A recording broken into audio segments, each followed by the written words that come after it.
Hello. So we continue in the same kind of frame, looking at the state, governmentality, but also the nation. And we learned from Foucault how modern power constitutes subjects, and then how the governmentality of the state makes them into populations. So we are going to now move to a post-colonial scholar, Partha Chatterjee, who takes from Foucault. In fact, he can be seen both as deriving from Marxist thought and basically Gramsci, but also from Michel Foucault, and asks what happens when governmentality actually comes more from the colonial state rather than the sovereign state. What happens when the populations are not rights-bearing citizens, or are citizens not in the complete sense? So these are the kind of nuances that he brings in to complicate social theory in the domain of the nation, the state, and governmentality. So he was born in 1947 at the cusp of Indian independence. So partition and the refugee influx was one of his formative experiences. As he speaks in an interview, he saw a lot of people, refugees, coming in, going out in his neighborhood. He received his PhD from Rochester University in the United States in 1972, and then joined the Center for Studies in Social Sciences in Calcutta.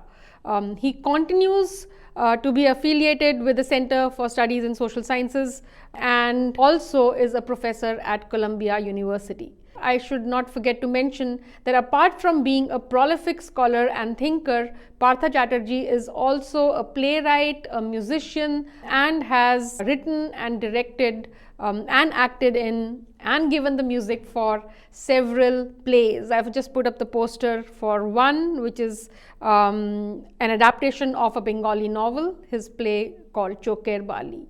In today's lecture, I'll be discussing largely three of his writings: the two books, Nationalist Thought and the Colonial World, a Derivative Discourse, and The Nation and Its Fragments, Colonial and Post-Colonial Histories, but also the essay Whose Imagined Community, which also forms part of the book, but I read it separately. So with that, we begin. Before we jump into Partha Chatterjee's understanding of the nation and his challenge to several categories of social theory, I want to look at what were some of the ideas and theories surrounding the notions of nation and nationalism.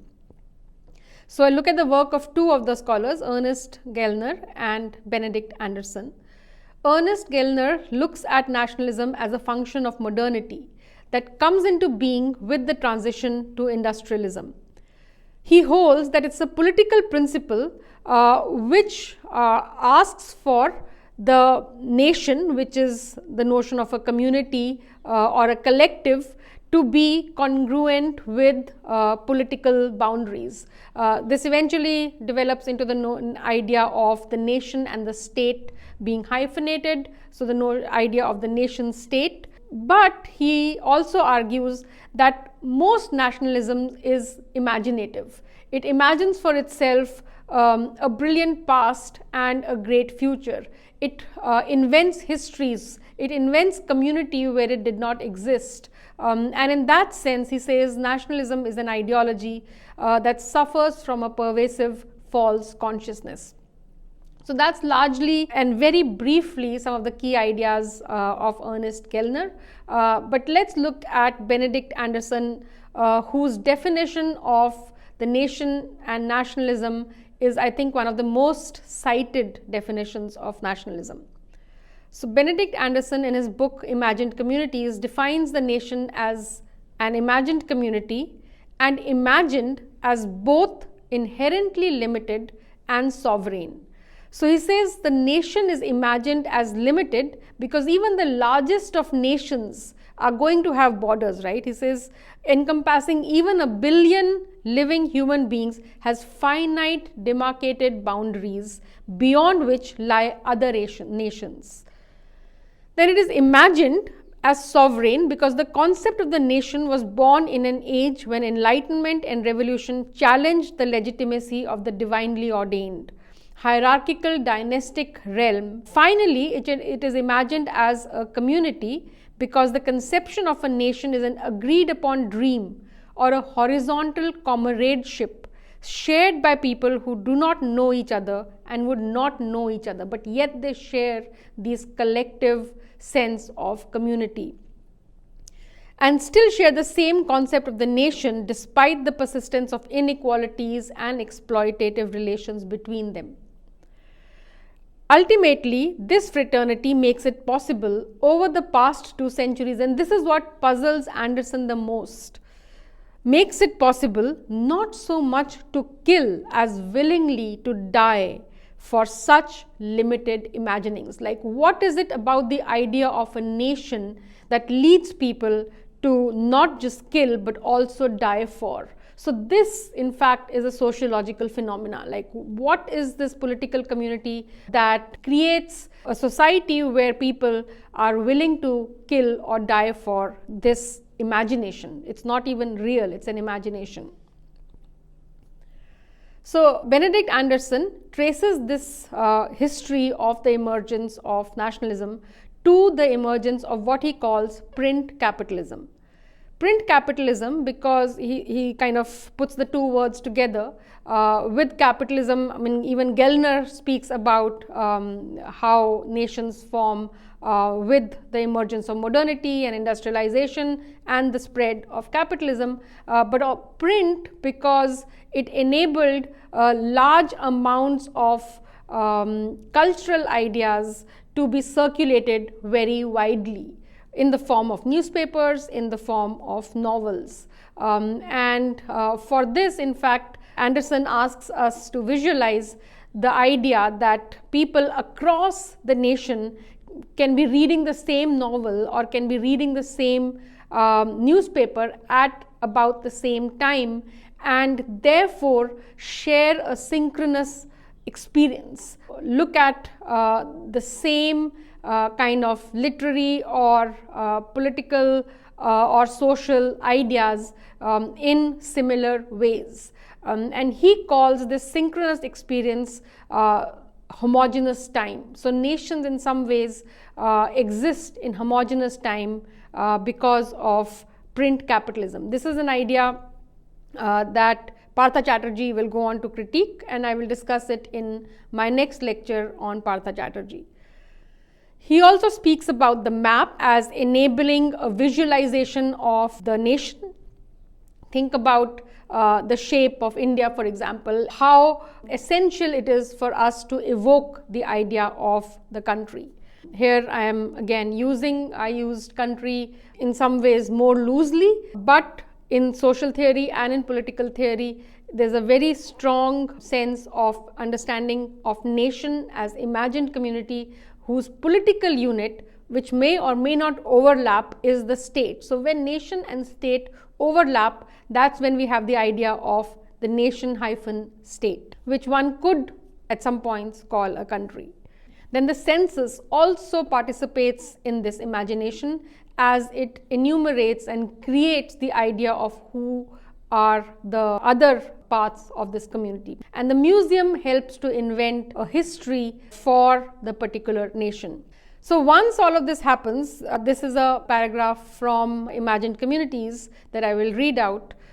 Once created, the nation became a modular form, capable of being transplanted with varying degrees of self-consciousness to a great variety of social terrains. Now, the idea that Anderson here is talking about is that give or take minor variations, but the idea of the nation in its modular form transcended the boundaries of Europe and was transplanted in its colonies and elsewhere, because that is the form of the nations and the state that we recognize now. Now, Partha Chatterjee is questioning this idea of the modular form, and he says, if nationalism in the rest of the world have to choose their imagined community from certain modular forms already made available to them by Europe and Americas, then what do we have left to imagine? So he really critiques this idea as limiting the understanding of the imagination of post-colonial societies, and therefore goes on to show, and he says this is, I'm not making this statement or asking this question out of some sentimental allegiance to my nation, but evidence does not show that a modular form was transplanted from Europe in the cases that he's arguing, largely India, but also he speaks about Asia and Africa. Partha Chatterjee wrote several volumes of subaltern studies. There were several ideas in subaltern studies, one being questioning the dominant or the hegemonic version of history and looking at the subaltern. The subaltern studies divides groups of people into the elite and the subaltern, taking this word from Gramsci and then discussing how they autonomously, without participation of the elite or on their own terms, are acting as political agents in, let's say, anti-colonial struggles. So that was largely the project. But one of the things that the project ends up doing is re-looking at some of the theoretical categories that had come out of a historical, contextual understanding of Europe and yet spread around in terms of their universality. So one of the most important contributions of subaltern studies is the fact that it challenges the notion of universality and in fact argues for more particular histories and theories, but theories that are contingent and sensitive to the particular. Here I am quoting from Dipesh Chakravarti and his book Provincializing Europe. So Europe that had been seen as the universal is provincialized in subaltern studies, which meant thinking about Western theory as both indispensable because it gave us a way to think about the world, to think about the social world, the political world, but also as inadequate in the way they can explain society in the rest of the world. So making a point that they too are provincial. It is not that Europe is universal while the rest of the world is regional and provincial. So Chatterjee looks at Anderson's argument and he says that he's making a mistake here by arguing that it is the modular forms that are transplanted across the world, and he's doing that because he's largely conflating the idea of political nationalism to that of nationalism, and thereby making invisible the other domains, let's say the cultural domain, where actually nationalism takes root in a large part of the post-colonial world. So he attempts to read history sociologically. Partha Chatterjee, in fact, once he moved back after his PhD to Calcutta, was engaged with a lot of on-the-ground field work, collecting oral histories, gathering things and narratives that did not make it to the archive, that did not make it to the museum, things that tell an alternative story from what one is used to reading about in official texts and hegemonic historical scholarly publishing. So through these sociological understandings of history, Partha Chatterjee comes to a few conclusions that I will narrate now. He says that national imagination in India, largely he speaks of Asia and Africa also, comes from two areas. One is colonial governmentality. So colonial governmentality in the way that it conducted surveys, in the way that it gathered data on populations and then collated them to argue about a certain group of people, also resulted in people imagining themselves as those categories, people kind of seeing themselves, being able to articulate their own communities and cells through the lenses of colonial governmentality. So it did enable a certain imagination, but that was not the only sphere through which national imaginations emerged. In fact, they also emerged through the cultural sphere. And he also tells us, he warns us in fact, to not look at the cultural sphere, the sphere of religion, the sphere of marriage, the sphere of literary art, drama, theatre, the sphere of craft, family, all of that as not as static. So that is also reshaping and redefining itself. It is also always dynamic. but it is largely in fact the sphere where national imagination takes root. Before, he argues, nationalism becomes a political movement and a political force, the nation in India is imagined as a cultural unit through a shared vocabulary, through a shared sense of myths and stories and narratives, beliefs and all of that. Then he talks about the colonial state. The colonial state has two contradictory functions here. The colonial state, quite obviously, again also following Anderson, is the agent that brings in the ideas of the modern state, the ideas of liberty, the ideas of fraternity, equality into the colonies, right? But in the colonies, it does not view the inhabitants of those colonies as rights-bearing citizens. So the same values that are central to the colonizer countries are not there in the colonial part of the world. And here, in fact, Partha Chatterjee through archives shows a lot of debates on notions of, yes, there is freedom of speech for European newspapers in India, but should we also allow freedom of speech for Indian newspapers? The judges can come from Britain and other European nations, but will we also allow Indian judges in India to try Europeans? So these are the kind of discussions and debates that are happening in the modern colonial period in India, and Partha Chatterjee calls this as the creation of a colonial difference. So these contradictions are resolved by the notion of colonial difference, where yes, these are the ideals, but the inhabitants of the colonies are not ready to govern themselves with the ideals of liberal thought, and therefore there has to be a world of colonial difference. So this contradiction in fact lay the groundwork for a lot of nationalist thinking, where there were constant negotiations between the colonized and the colonizers on where sovereignty ends and where colonizers' rule starts. And these boundaries were constantly shifting. The nationalists were able to hold on to the sphere of the family, for example, spheres of religion, of language, where they would not allow colonial government to intervene, or if any intervention, then it had to be on the terms of the colonized population themselves. This contradiction, basically, he wants to show us, created the terrain on which negotiation, bargaining, conflict, and discussion and debate happened. How was this resolved? Well, this was resolved, and he says the anti-colonial nationalism emerges by dividing the sphere of political intervention into two domains, that of the material domain and that of the spiritual domain.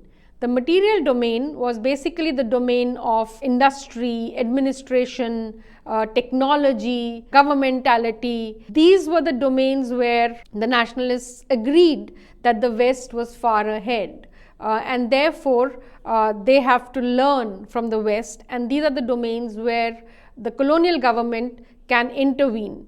This is the domain of the outside, right? This is the domain that needs modernization, and the colonial government can deliver that.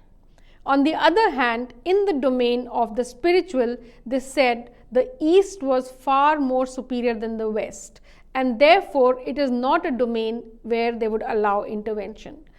This was the internal domain. In these two domains were some of the largest struggles of anti-colonial nationalism.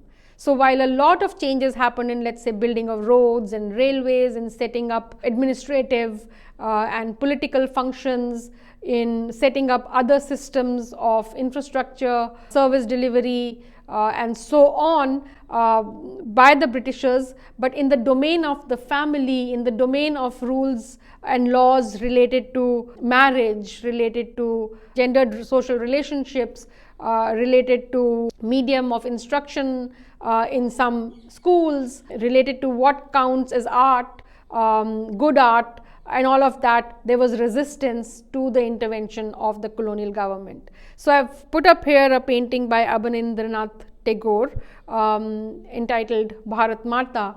And from these discussions and debates at this time emerges the Bengal School of Art. So as a resistance to the more British academic style of art, which put on a pedestal the kind of paintings that were happening in Europe and in Britain, but looked at Indian art as something that was not as developed, as something that was pre-modern or primitive and needed instruction.